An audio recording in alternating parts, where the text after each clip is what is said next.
বাবুর নোয়াখালী এক্সপ্রেস অনেক জল্পনা কল্পনার পর একটা ম্যাচ হাতে লাগালে পাইছে, যাও গোদা সুজন। ও গোদা দাদা, মানে কোনভাবে যে আমরা ম্যাচটা জিতছি একটু বলতে পারেন? আকাশ থেকে টুপ করে যেভাবে বৃষ্টি ফোটার পরে তেমনিভাবে আমরা 7টা ম্যাচের পর 8টা ম্যাচের সময় আমরা তাও রংপুর রাইডার্সের সাথে দিচ্ছি মাত্র 9 রানে। অবিশ্বাস্য জয় পাইছি, যে কিনা এই জয় কখনো কল্পনা করা না। এই নোয়াখালী এক্সপ্রেসে যখন টিম চলতেছে দেখছিলাম যে 67 রান, 6 ওভার 3 বল 1 উইকেট। পর ভাবছিলাম না যেভাবে খেলতেছে রান চলে যাবে 200 টার্গেটে, কিন্তু ওই জায়গায় 149-এ যায়, রান দাঁড়িয়ে গেছে। যাক, রংপুর রাইডার্সে ব্যাট করতে নামে তাদের প্রথম ইনিংস ভালো ছিল, মধ্যে কিছুটা তাদের উইকেট পড়ে গেছে। লাস্টের দিন মাত্র 23 রান লাগে তাদের 10 বলে।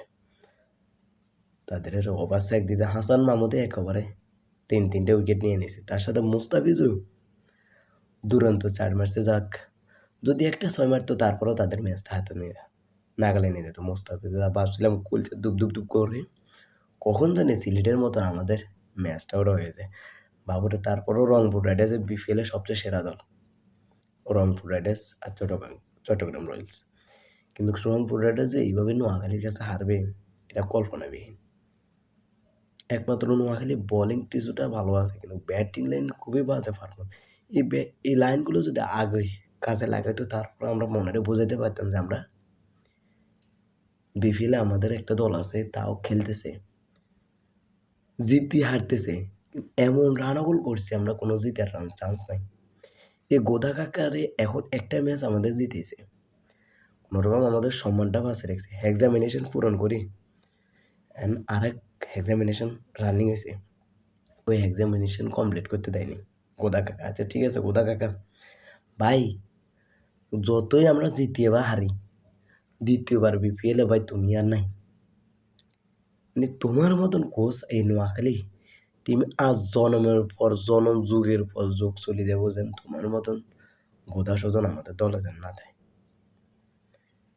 একটা ম্যাচের যেভাবে শেষ করে দিয়েছো তুমি, আর আমাদের একাদশের প্লেয়ার যেভাবে লইছে, এই প্লেয়ার দিয়ে মানে জিতে তো অসম্ভব সম্ভব, তারপরও একাদশের অধিনায়ক আনি টিমের ঢুকে দিয়ে টিমটা আরও কাঁচা করে ফেলছে।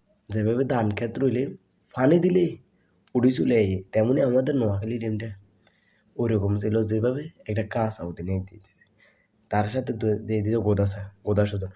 আমাদের জাকির আলী আজকে ভালো খেলছে, দুরন্ত ভালো খেলছে।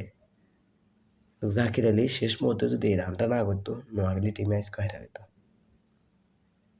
বেটলে এক ম্যাচ ভালো খেলি 5 ম্যাচের জন্য নামার কোনো সুযোগ নেই। এটা আন্তর্জাতিক ক্রিকেট না, যেভাবে একের পর এক ডাব্বা মারি দিবে আর দলে চান্স পাইবে। এটা এক যাইব নতুন পূর্ণ হইব, এক যাইব আরেক পূর্ণ হইব। তো নোয়াখালী নেক্সট ম্যাচের জন্য প্রস্তুতি ঢাকা ক্যাপিটালস।